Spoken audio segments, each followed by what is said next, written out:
within the DRG that seem to be involved in driving pain. So in male pain-associated DRGs, we see a kind of cytokine signature that looks a lot like those of us that work in the neuropathic pain and preclinical models also see. We see upregulation of IL-6 family cytokines, also some chemokines, TNF alpha, etc. There's also some new things here, like for instance, EGFR signaling through an EGFR agonist peptide.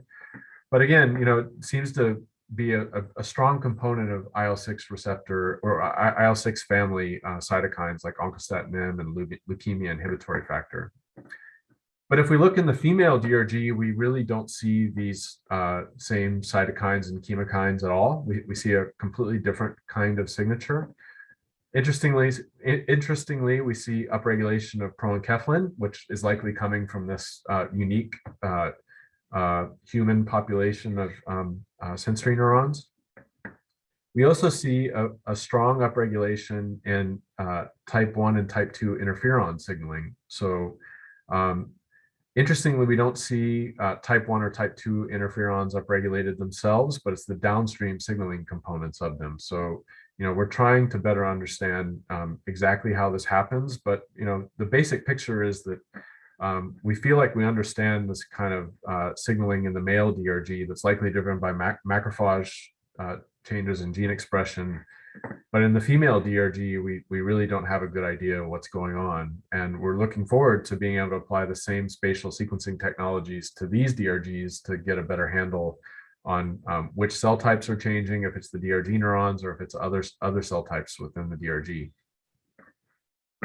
So I'm going to wrap up by just kind of summarizing what I think that we can learn from these types of studies, and also how I think that we can interact with each other, hopefully, to use this data to kind of incorporate into the acute to chronic pain transition study. So first of all, I think there's been a real transformation in what we can do with human molecular neuroscience. And in pain, I feel like the time is really now to be able to jump into these studies. One of the reasons is that this kind of work that you can do with transplant organizations, I think is really starting to open up. The other is that we've now identified a number of surgeries where the DRG is taken as part of the routine course of the surgery, and it provides us some great opportunities. So those thoracic vertebrectomy patients are obviously pretty complicated. They have cancer, they're having a really, really big surgery. We have a really neat project that we've just started with Michele Carotolo and Christoph Hofstetler at University of Washington, where we're working with patients that are having C1, C2 fusion surgeries. So these are people that have chronic neck pain. And in most of these surgeries, the C2 DRG is taken as part of the surgery. So you can do quantitative sensory testing before the surgery. And these people usually have unilateral pain. So, you get a DRG from a pain side and non-pain side, and you can then apply this kind of sequencing technology or proteomics or whatever technology you wanted to use to look at pain-induced changes in the DRG in a patient population that doesn't have nearly as much going on as the thoracic vertebrectomy. So this is just one of many potential really neat opportunities to be able to do this kind of human molecular neuroscience with pain patients. So I also think that target validation can be done on a pretty unprecedented scale now that we have these single cell and spatial transcriptomic technologies. I'm going to give you one negative example here. So T-type calcium channels have been a kind of exciting target in the pain field for quite some time. They're expressed by lots of different populations of nociceptors in rodents. And CAV 3.2 inhibitors were developed and went into clinical trials. But sadly, those inhibitors failed in clinical trials. There have now been several negative clinical trials published with CAV 3.2 inhibitors. And our data shows pretty clearly that CAV 3.2 is really not expressed by very many human nociceptors at all. It's very highly expressed by populations of A beta neurons. but we see very little expression in TRPV1 positive populations. And even when it is expressed in that population, it's relatively lowly expressed. So my view of this is that this human expression data does a nice job of kind of predicting this negative clinical trials for CAV 3.2 inhibitors. So this can be done for basically any target now. We have good data from two labs at least. I'm sure more labs are going to be contributing data along these lines. So it's relatively straightforward to get this kind of validation data at a fairly early stage for targets now. Oh, sorry. So the last thing I'll highlight is that these computational and cellular approaches can really go a long way towards helping us identify new pain targets. So this will be my one slide where I do talk about Dolomics. So, I have a conflict there. So at Dolomics, in collaboration with my lab, we've been using other sequencing technologies to more deeply profile the human DRG. So the spatial transcriptomic technique allows us to look at neurons very nicely, but it's not so great for the other cell types that are in the DRG because they're too small, and these spots are relatively big. So we've used SplitSeq. We've used a platform developed by a company called Parse Biosciences.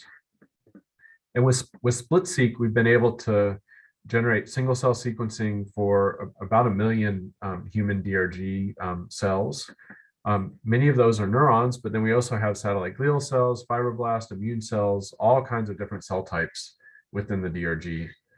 And this has allowed us to make some pretty interesting findings. So one of them is that in mice, all the DRG cells are surrounded by satellite glial cells, but in humans, this appears to be somewhat different. You definitely have satellite glial cells that are surrounding human DRG neurons, but you also have macrophages that are surrounding these cells. So there's this pretty amazing proximity of macrophages just at the normal state within both male and female human DRGs.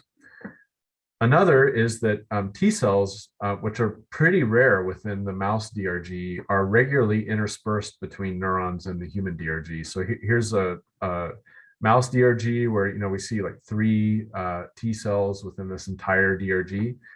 But in the human DRG, we see T cells all over the place. And they're, again, very well represented within these immune cells that we identify in single cell sequencing. So what we can do now is to use this kind of interactome we developed and published in Science Signaling last year to look at how all of these cell types could interact with neurons and with each other at a pretty big scale. The other thing we can do is start to move beyond the DRG and profile the human spinal cord. So that's been something that we've been working on really hard over the last 6 months to a year. So one of the things that came out of the sequencing data, which I'll show you on the next slide, which will be my last data slide, was that we observed an awful lot of Nav1.7 mRNA in human spinal cord neurons. So Stephanie, having seen that, looked at the mRNA level using RNAscope and sees, and you can see here, this is looking from lamina 7 up to lamina 1. There are a lot of human spinal cord neurons that express Nav1.7. And in particular, there's a lot of really big neurons in lamina 1 and lamina 5 that express Nav1.7 mRNA. They also happen to express the TACR1 receptor, which is the NK1 receptor. So we feel fairly confident at this point that these big neurons in lamina 1 are projection neurons. And consistent with that idea, if you look in the anterior commissure, which is where these neurons are crossing to then go up in the spinothalamic tract, we see Nav1.7 immunoreactivity. So that suggests that Nav1.7 might be found in the axons of these spinothalamic tract neurons, crossing the midline here and then going on up in the spinothalamic tract. So there are some mouse spinal cord neurons that express Nav1.7, but it's a much smaller population.